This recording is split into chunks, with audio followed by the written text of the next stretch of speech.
Peskies Pest Control. Put your bugs on the run. Call 205-470-8161. Welcome to another episode of Peskies Pest Control podcast here in Birmingham, Alabama with Michael and Travis. We do this podcast as a community service for Birmingham, Hoover, Vestavia Hills, Mountain Brook, Helena, Alabaster, Pelham, and all other surrounding areas. Hey everyone, welcome back to the Peskies Pest Control podcast. I'm Travis, your host.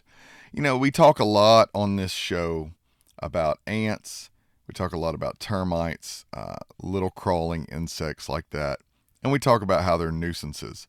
The ones that come along and ruin your outdoor gatherings in your backyard, or fire ants that, leave itchy bumps on you and your kids' ankles, when you inadvertently walk through the grass and they, you come into contact with them.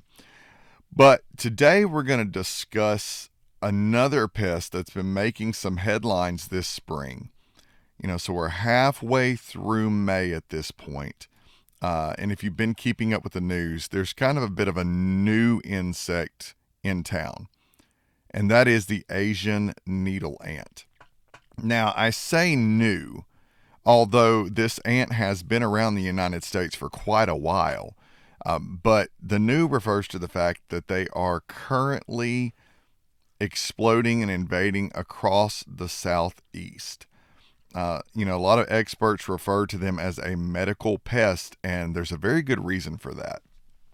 If you're a gardener, someone who enjoys hiking, if you like to move a little bit of mulch in your backyard, then you need to know who these guys are before you reach into the wrong pile of leaves or dirt.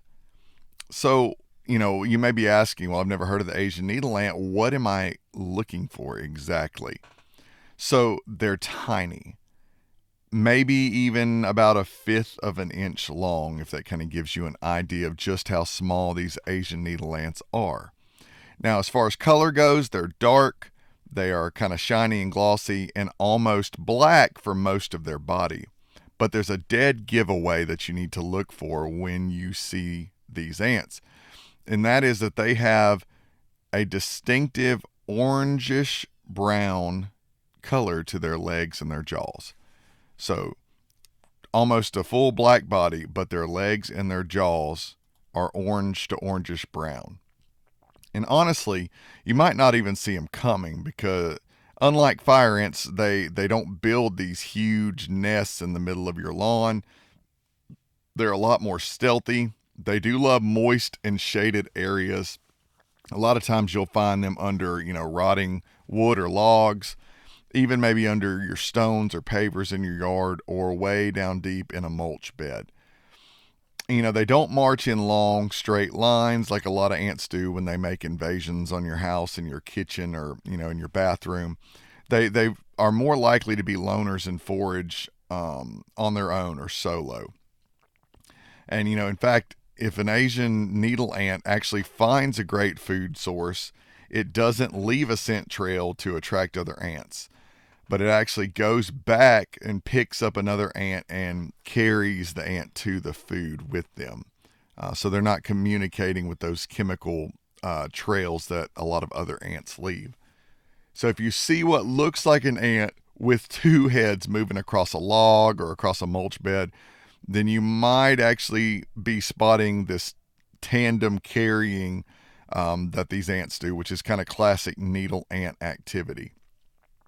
One more weird way to identify them is if you put them into a glass jar. A lot of ants can climb right up the side of a jar, but an Asian needle ant cannot climb any smooth surfaces. So if it attempts to climb and it's sliding down to the bottom of the jar like it's maybe on a layer of slick ice, you probably found an Asian needle ant.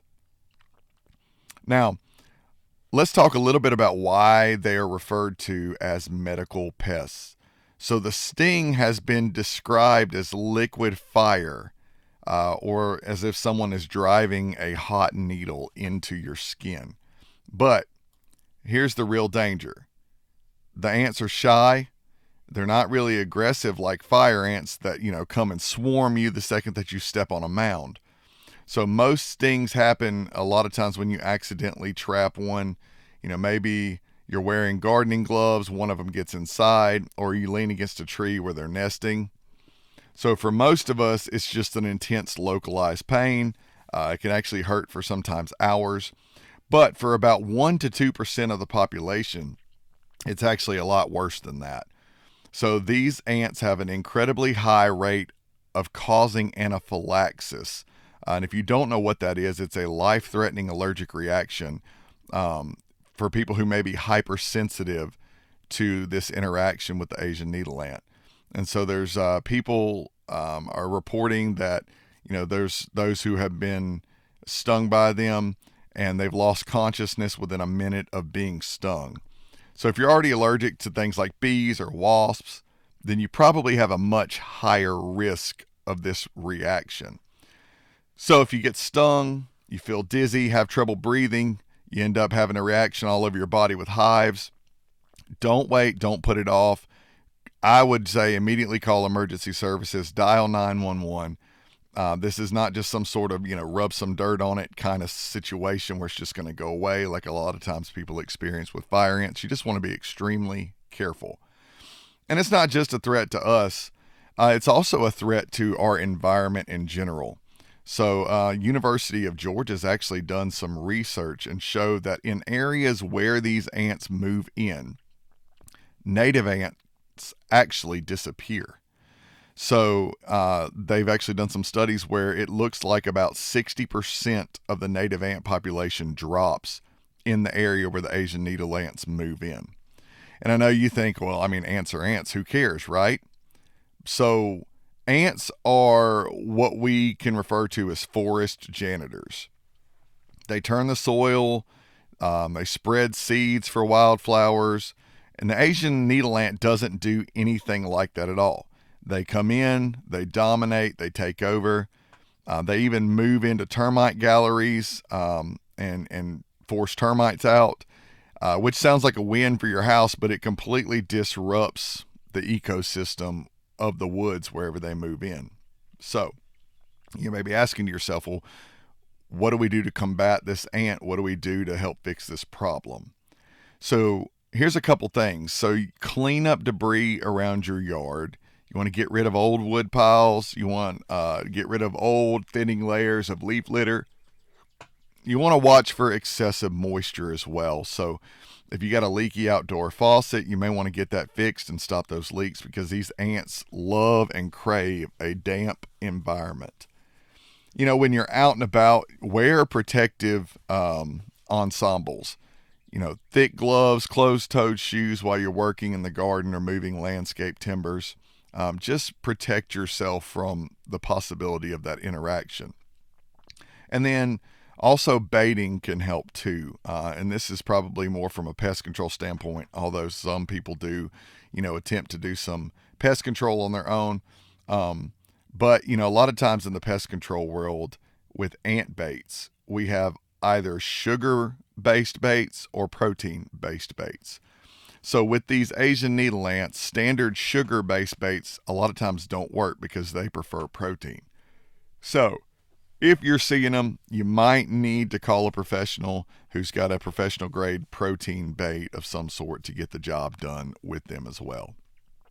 So bottom line, the Asian needle ant's not going anywhere, unfortunately, just like a lot of invasive species that come from other countries. They get here, they take up residence, and they're here to stay. And as our climate warms up, they're only going to move further north. So it's not about living in fear. It's about being aware of what's going on. So when you're out and about outside, look for those ants with the orangish brown legs. Watch out for damp spots or, old wood piles, mulch beds, things like that. And if you're hypersensitive to insect stings, definitely keep an EpiPen handy if you have one prescribed by your doctor. If you have a high risk of having an anaphylactic reaction, it's definitely a good idea to keep that with you. So thanks for tuning in. If you think you found a colony in your yard, feel free to reach out to us. And probably not a bad idea to locate and reach out to your local agriculture extensions office. Most areas have them, and let them know that you found them. They're definitely keeping record and track of where these invasive ants are spreading to next. So, again, I'm Travis with Peskies Pest Control. Stay safe, stay pest free. We'll see you next time. Thank you for listening to the Peskies Pest Control podcast here in Birmingham, Alabama with Michael and Travis. If you have any questions about what we've discussed today, please give us a call at 205-470-8161 and ask for me, Michael Winnicky. I'll be happy to speak with you anytime.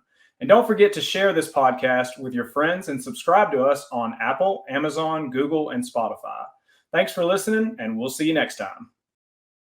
Google Peskies Pest Control.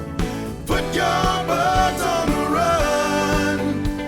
Call 205-470